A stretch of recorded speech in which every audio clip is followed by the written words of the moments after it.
तो सांग माने ए वर्ष सबुठ बड़ आउ ब्लॉकबस्टर हिट होगा जाउची ओडिया सिनेमा माल्यगिरी। यहाँ पूरा fast time pan India release करने योजना करा जाउची। माल्यगिरी सिनेमा रे आपण माने बाबूशान अम्लान एवं शिवानी और सुरमई को देखा पाइबे।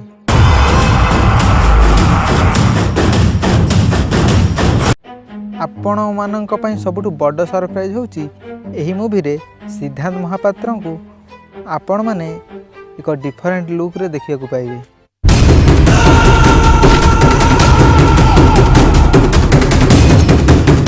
निकटरे माल्यगिरी मूवी सहित जड़ित सिद्धांत महापात्र किसी फोटो सोशल मीडिया रे भाइराल हैला परे फैन मानक मध्य रे प्रबल उत्कंठा देखा मिली।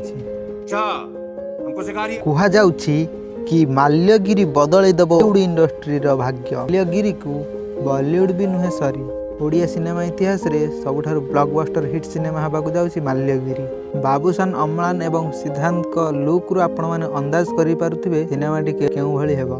तो सब किछि जानिबा पई हेले हमकु टीजर आसीबा पर्यंत अपेक्षा करियाकू पड़िबो।